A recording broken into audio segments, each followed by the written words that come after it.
नमस्कार बच्चों, आपका स्वागत है जेएमडी स्टडी में। बच्चों, हमने पिछली क्लास में आधुनिक आवर्त सारणी के बारे में चर्चा कर ली थी और आज हम उसके आगे पार्ट स्टार्ट करते हैं। उसमें अगला बिंदु है हमारे पास गुणों में आवर्तिता। ठीक है, हमारे पास पार्ट का नाम था परमाणु सिद्धांत और तत्वों का आवर्ती वर्गीकरण। तो दो बिंदु हमने पूरे पढ़ लिए हैं। तो तीसरा बिंदु हमारे पास चलता है क्या, गुणधर्म। ठीक है, हम पढ़ेंगे क्या, गुणों में आवर्तिता। अब उसमें हम पहला बिंदु पढ़ेंगे आज क्या, परमाणु त्रिज्या। पहले तो बात सुनो, परमाणु त्रिज्या होती क्या है। देखो, जब हमने पढ़ा था परमाणु सिद्धांत पढ़ा था, केंद्र में नाभिक होता है, तो बाहर क्या होते हैं, कोष। ठीक है, इन कोष में क्या होते हैं, इलेक्ट्रॉन। तो जैसे देखो, परमाणु त्रिज्या क्या होगी, मान लेते हैं ये किसी परमाणु का बाह्यतम कोष है और इसमें उपस्थित ये क्या है, एक इलेक्ट्रॉन। तो देखो, किसी भी परमाणु के बाह्यतम कोष में इलेक्ट्रॉन से नाभिक के बीच की जो दूरी होती है वो कहलाती है अपने पास क्या, परमाणु त्रिज्या। क्या कहलाएगी, परमाणु त्रिज्या। बाह्यतम कोष में उपस्थित इलेक्ट्रॉन और नाभिक के बीच की दूरी क्या कहलाएगी, परमाणु त्रिज्या। अब बात करते हैं कि भाई एक आवर्त में हम बाएं से दाएं जाएं और वर्ग में ऊपर से नीचे जाएं तो परमाणु त्रिज्या में क्या डिफरेंस होता है, या घटती है या बढ़ती है।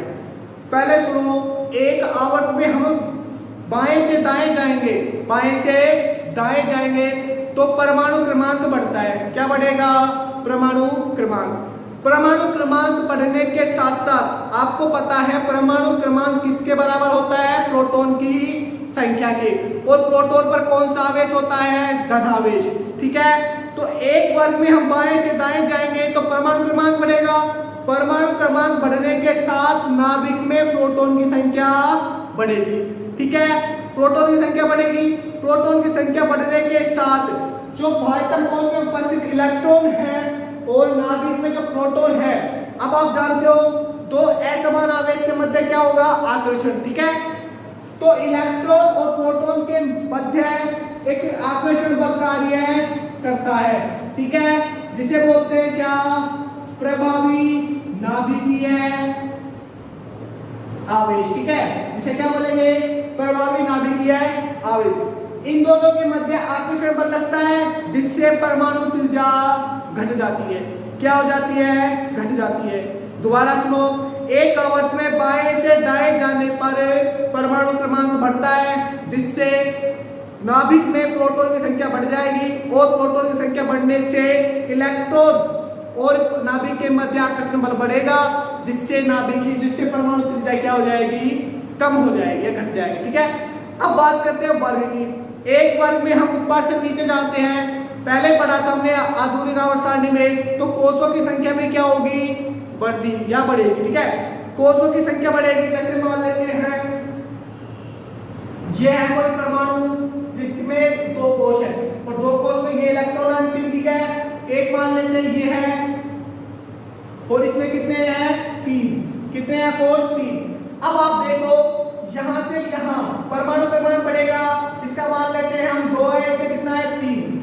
परमाणु कोषों की संख्या, इसमें दो कोष, इसमें कितने हो गए, तीन। तो नाभिक से इलेक्ट्रॉन की दूरी बढ़ गई ना, नाभिक से दूरी बढ़ गई। तो देखो, वर्ग में ऊपर से नीचे जाएंगे तो कोषों की संख्या में वृद्धि होगी जिससे नाभिक और इलेक्ट्रॉन के मध्य दूरी क्या हो जाएगी, बढ़ जाएगी। जिससे क्या होगा, प्रभावी नाभिकीय आवेश कम हो जाएगा और परमाणु त्रिज्या क्या हो जाएगी, बढ़ जाएगी। ठीक है, ये तो किसकी बात थी, परमाणु त्रिज्या की। अब बात कर लेते हैं प्रभावी नाभिकीय आवेश क्या होता है। भाई ये एक प्रकार का आकर्षण बल होता है जो क्या होगा, बाह्यतम कोष के इलेक्ट्रॉन और इसमें उपस्थित धन आवेश के मध्य लगेगा। ठीक है, क्या लगेगा, इन दोनों के मध्य लगेगा। इसका जो मान होता है वो क्या होगा, एक आवर्त में बाएं से दाएं जाएंगे तो इसका मान हो जाएगा, बढ़ जाएगा। क्या होगा, बढ़ जाएगा। जबकि वर्ग में ऊपर से नीचे जाएगी तो प्रभावी नाभिकीय आवेश का मान कम हो जाता है। ठीक है, ये हमारे पास क्या थे, परमाणु त्रिज्या के बारे में थे और इसे हमें अब नोट करते हैं। तो लिखिए,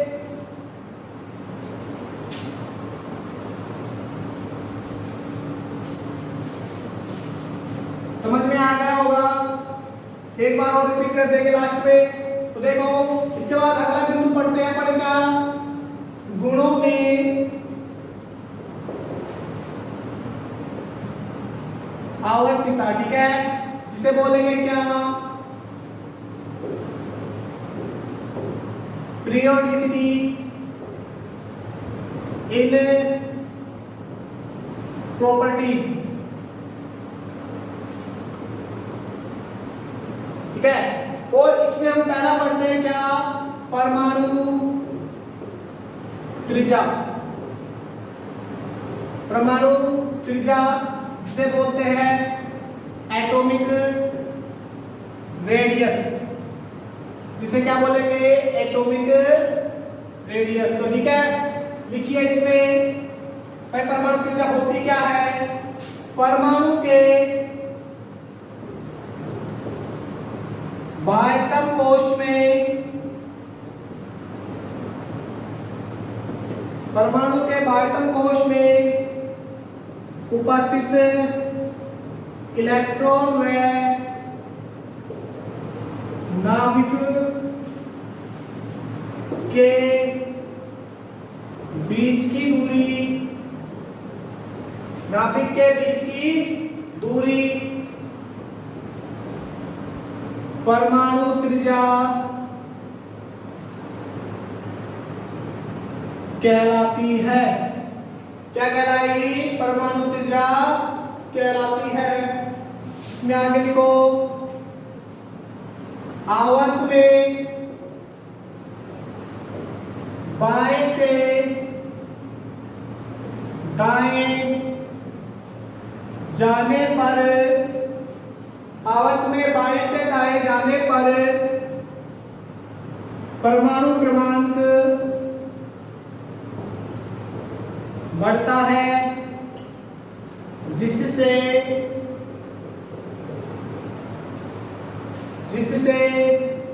नाभिक में प्रोटॉन की संख्या भी बढ़ जाती है, प्रोटॉन की संख्या भी बढ़ जाती है, ठीक है,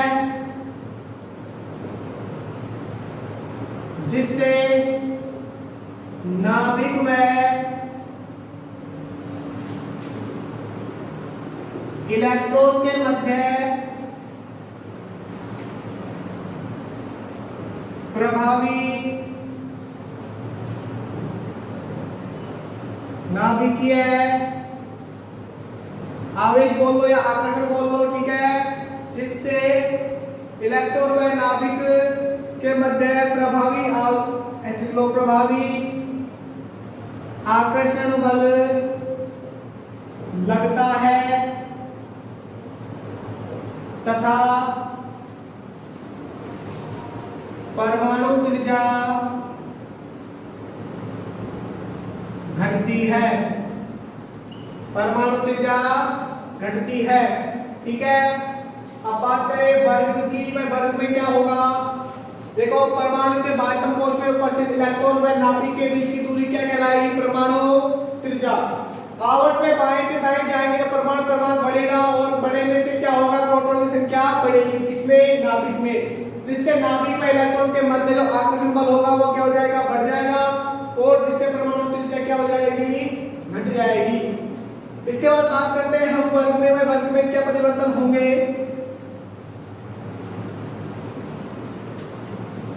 देखो वर्ग में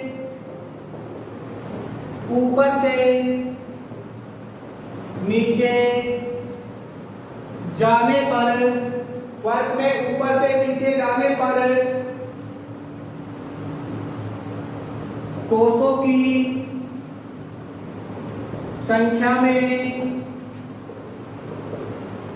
वृद्धि होती है,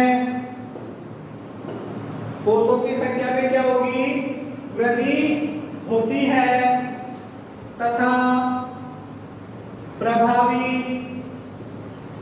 नाभिकीय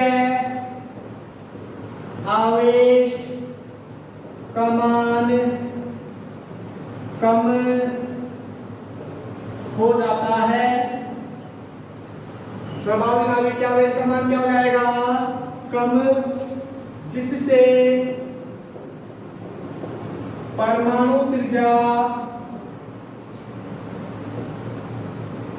बढ़ जाती है। इससे परमाणु त्रिज्या क्या हो जाएगी? बढ़ जाएगी। इसके बाद देखो, अब बात कर लेते हैं नाभिकीय आवेश में क्या होता है। इसी के अंदर प्रभावी नाभिकीय आवेश, देखो परमाणु के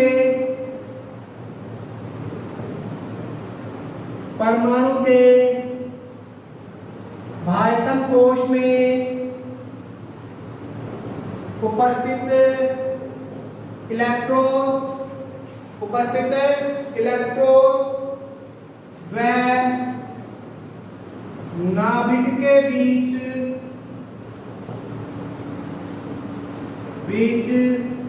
लगने वाला आकर्षण बल क्या कहलाएगा? प्रभावी नाभिकीय आवेश। प्रभावी नाभिकीय आवेश कहलाता है। ठीक है, देखो आवर्त में बाएं से दाएं जाने पर इसका मान बढ़ता है, वह फर्म में ऊपर से नीचे जाने पर घटता है। ठीक है, ये बात थी किसकी? परमाणु त्रिज्या की। अब इस परमाणु त्रिज्या के कुछ एग्जांपल देख लेते हैं हम कि भाई क्या होता है।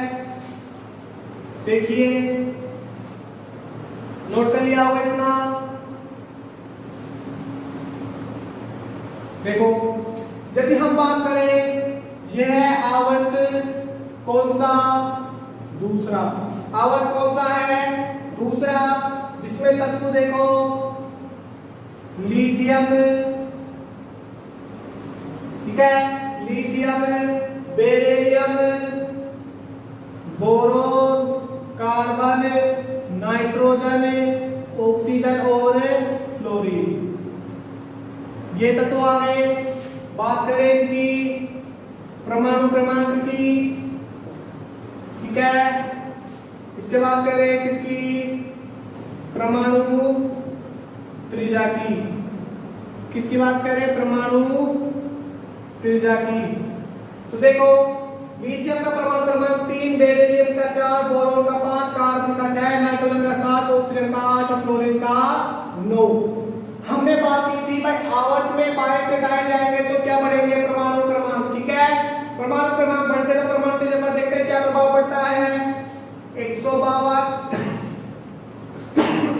111, 88, 77, 74, 88, 77, 74 और 66 व 64। अब आप देखिए, परमाणु क्रमांक बाएं से दाएं जाने पर बढ़ रहे हैं ना, लेकिन परमाणु त्रिज्या में क्या हो रही है? कमी। किसमें? आवर्त में। किसकी बात कर रहे हैं? आवर्त की। उसी प्रकार हम देखें वर्ग में, वर्ग में क्या प्रभाव होगा? देखिए, वर्ग में देखो, मान लेते हैं ये वर्ग क्या है? फर्स्ट, ठीक है। वर्ग क्या है? फर्स्ट। इधर लिख देंगे इनके क्या? परमाणु क्रमांक। इधर लिख देंगे क्या? परमाणु त्रिज्या, ठीक है। और इधर लिख देंगे क्या? कोषों की संख्या, ठीक है।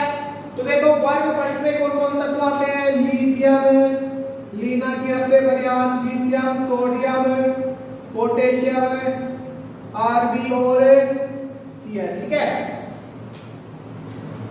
रुबिडियम और ये सीजियम होता है, ठीक है। इधर देखो, अब लिथियम का परमाणु क्रमांक कितना हो गया अपने पास 3, सोडियम का 11, पोटेशियम का 19, आरबी का 37 और सीजियम का कितना हो जाएगा 55, ठीक है। परमाणु क्रमांक वर्ग में बढ़ते जाने पर बढ़ रहा है, तो परमाणु त्रिज्या में देखो क्या होगा, औसत संख्या लगाते हैं 3 4 2 3 4 5 और 6, ठीक है। अब देखो परमाणु त्रिज्या में क्या फर्क पड़ेगा, 152 लिथियम की 186, ठीक है। 186 के बाद 231 244 और 262। अब देखिए वर्ग में ऊपर से नीचे जाने पर कोषों की संख्या में क्या हो रहा है, वृद्धि, कोष की संख्या बढ़ रही है ना, कोषों की संख्या बढ़ने से प्रभावी नाभिकीय में क्या होगा कम, तो परमाणु त्रिज्या क्या हो जाएगी, बढ़ जाएगी। इस प्रकार हमने आवर्तक देख लिया और किसका देख लिया, वर्ग का। इस प्रकार हमारे पास क्या पूरा हो जाता है, ये परमाणु त्रिज्या पूरी हो जाती है। इसके बाद हम अगली क्लास में पढ़ेंगे क्या, आयनिक त्रिज्या, ठीक है। धन्यवाद, इसको रिवाइज करना।